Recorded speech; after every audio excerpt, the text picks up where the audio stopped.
കഴിഞ്ഞ ഫെബ്രുവരി 9 ഭാവന സ്റ്റുഡിയോസ് നിർമ്മിച്ച് ഗിരീഷ് ഷേണി സംവിധാനം ചെയ്ത പ്രേമലു തിയേറ്ററുകളിലെത്തി. സിനിമ വലിയ വിജയമായി. സിനിമ ഓവർസീസിൽ ഫാർസ് ആയിരുന്നു ഡിസ്ട്രിബ്യൂട്ട് ചെയ്തിരുന്നത്. കേരളത്തിൽ മാത്രമല്ല, കേരളത്തിന് പുറത്തും എല്ലാ സംസ്ഥാനങ്ങളിലും ഇന്ത്യക്ക് വെളിയിൽ ഓവർസീസിലുമൊക്കെ മികച്ച അഭിപ്രായങ്ങളായി. ആ സമയത്ത് നമ്മുടെ SS കാർത്തികേയ അദ്ദേഹം സിനിമ കണ്ടിട്ട് നമ്മളെ കോണ്ടാക്ട് ചെയ്തു. ഈ സിനിമ മലയാളത്തിൽ മാത്രമല്ല, അതിന്റെ സാധ്യതകൾ വലുതാണെന്ന് നമുക്ക് കുറച്ചുകൂടെ ബോധ്യം വരികയും അവിടുന്ന് തെലുങ്കിലും തമിഴിലുമായിട്ട് 2 ലാംഗ്വേജിലും കൂടെ നമ്മൾ പ്രേമലു റിലീസ് ചെയ്തു. മലയാള വേഷം പോലെ തന്നെ തെലുങ്കിലും തമിഴില് റെഡ് ജയിലാണ് പ്രേമലു പ്രസന്റ് ചെയ്തത്. 2 ലാംഗ്വേജിലും സിനിമ വളരെയധികം ശ്രദ്ധിക്കപ്പെട്ടു. മലയാളത്തിൽ ഇന്ന് വരെ ഉണ്ടായിട്ടുള്ളതിൽ റോംകോം ജോണറിലെ ഏറ്റവും വലിയ ബ്ലോക്ക് ബസ്റ്ററായി തന്നെ പ്രേമലു അതിന്റെ വിജയം തുടർന്നുകൊണ്ടിരിക്കുകയാണ്.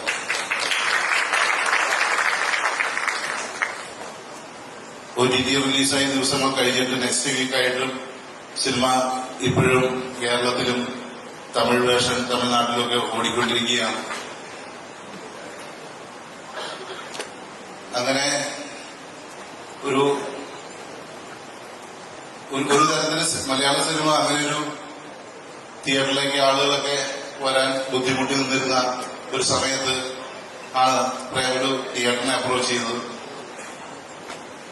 അത് നമ്മൾ പ്രതീക്ഷിച്ചതിനേക്കാളും ഒരു സിനിമയ്ക്ക് മാത്രമല്ല, ഒരു ഇൻഡസ്ട്രിക്ക് തന്നെ ഭയങ്കര ആത്മവിശ്വാസം തോന്നുന്ന തരത്തിലേക്ക് വിജയിക്കാനും മലയാളത്തിന് പുറത്തേക്ക് പോലുമുള്ള പുതിയ മാർക്കറ്റുകളിൽ മലയാള സിനിമയ്ക്ക് സാധ്യത നേടാനും പ്രേമലുവിന് കഴിഞ്ഞു എന്നുള്ളത് പ്രേമലുവിന്റെ ഭാഗമായിട്ട് ഉള്ള ഇവിടെ ഇരിക്കുന്ന എല്ലാവരും തന്നെ പ്രേമലു എന്ന സിനിമയുടെ നേരിട്ടോ അല്ലെങ്കിൽ അല്ലാതെയോ സഹകരിച്ചിട്ടുള്ളവർ മാത്രമാണ്. പുറത്തുനിന്ന് ആരും തന്നെ ഇല്ല.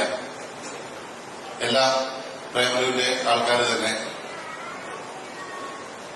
നമുക്ക് ഓരോരുത്തർക്കും അതുകൊണ്ട് 100% അഭിമാനിക്കാം, ഭയങ്കര സന്തോഷിക്കാം. പ്രേമലു എന്ന ചിത്രത്തിന്റെ വിജയം, ആ സിനിമ സാധ്യമാക്കിയ ഇതിനു പിന്നിൽ പ്രവർത്തിച്ച മുഴുവൻ ടെക്നീഷ്യൻസിനെയും ആർട്ടിസ്റ്റിനെയും ഈ സിനിമ ലോകത്തെമ്പാടും കൃത്യമായി എത്തിച്ച് കൃത്യമായി അതിനെ പ്രേക്ഷകരിലേക്ക് എത്തിക്കാൻ സഹായിച്ച മുഴുവൻ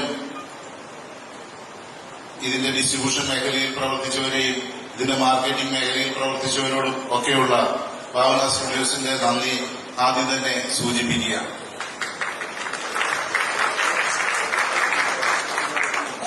ഞാൻ പറഞ്ഞ പോലെ എല്ലാവരും നമ്മുടെ തന്നെ ഒരു പരിപാടിയാണ്. അതുകൊണ്ട് തന്നെ കൂടുതൽ ഫോർമലായിട്ട് ഈ പ്രോഗ്രാം മുമ്പോട്ടേക്ക് കൊണ്ടുപോകേണ്ടതില്ല എന്നാണ് എനിക്ക് തോന്നുന്നത്. നമുക്ക് പരസ്പരം നമ്മുടെ സന്തോഷങ്ങളൊക്കെ ഈ സിനിമയുമായി ബന്ധപ്പെട്ടുണ്ടായത് പങ്കുവെക്കാനും ഈ സിനിമ ഉണ്ടാക്കിയെടുത്ത ഈ സിനിമയുടെ പിന്നിൽ പ്രവർത്തിച്ച ഓരോരുത്തരെയും ആദരിക്കുവാനുമാണ് നമ്മൾ ഒത്തുചേർന്നിട്ടുള്ളത്. അപ്പം ഒരുപാട് ആളുകൾ ഉള്ളതുകൊണ്ടും സിനിമയുടെ വിജയം അത്ര വലുതായതുകൊണ്ട് തന്നെ ഒരുപാട് ആളുകൾ ഇതിന്റെ പിന്നിലുണ്ട്. ഇത്രയും പേരുടെ മൊമെന്റോ വിതരണമൊക്കെ ആയതുകൊണ്ട് നമുക്കധികം സമയമെടുക്കാതെ തന്നെ ഈ ചടങ്ങ് തീർക്കാം. എങ്കിലും എല്ലാവരുടെയും അനുഭവങ്ങളും സന്തോഷങ്ങളും ഒക്കെ പങ്കുവെക്കാം. അപ്പം കൂടുതലായിട്ടൊന്നും ഞാൻ പറയുന്നില്ല. നമുക്ക് പരിപാടി അങ്ങ് തുടങ്ങാം. പ്രേമലുവിന്റെ പിന്നിൽ പ്രവർത്തിച്ച നിങ്ങൾ എല്ലാവരെയും ഈ പരിപാടിയിലേക്ക് ഹാർദവമായി സ്വാഗതം ചെയ്യുന്നു. Thank you.